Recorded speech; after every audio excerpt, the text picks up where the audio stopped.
1600।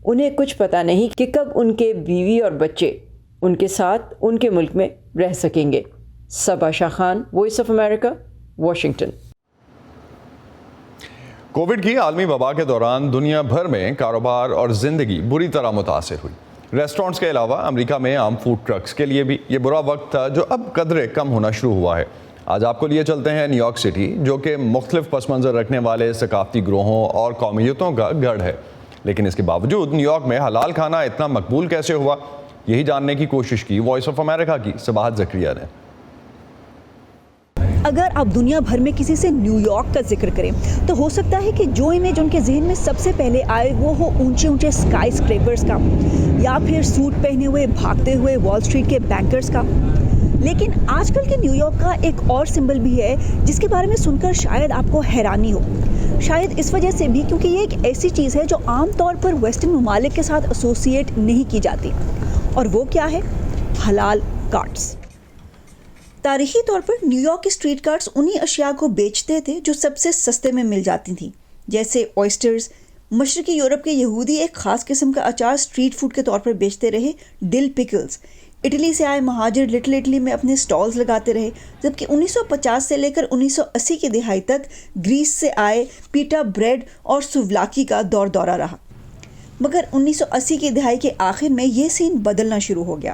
Coins college کی ایک study کے مطابق 1990 سے لے کر 2005 تک ایسے فوڈ وینڈرز کی تعداد 69 سے لے کر 563 تک جا پہنچی جو اپنے آپ کو مصری، بنگلہ دیشی یا افغان بیک گراؤنڈ کے بتاتے تھے۔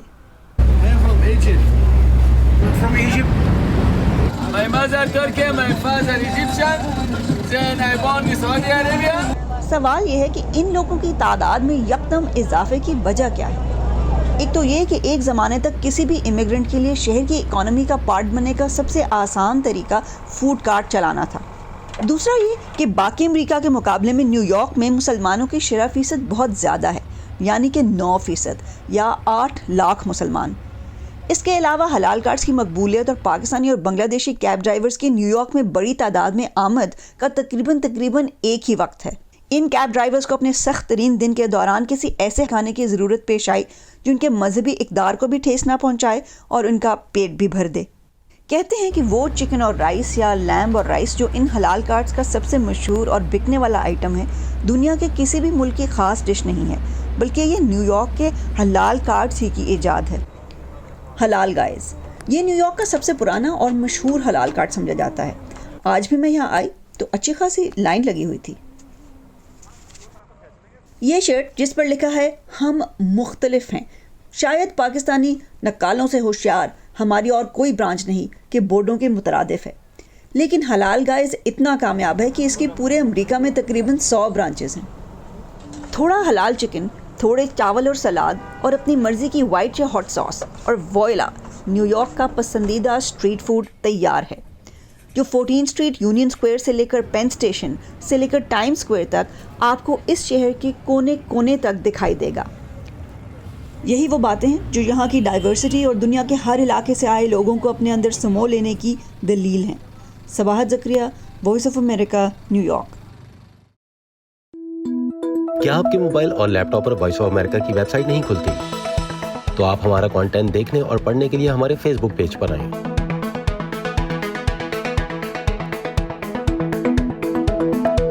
یا ہماری smart phone app download کریں جو ایپل اور اینڈرائڈ دونوں ڈیوائسز کے لیے دستیاب ہے۔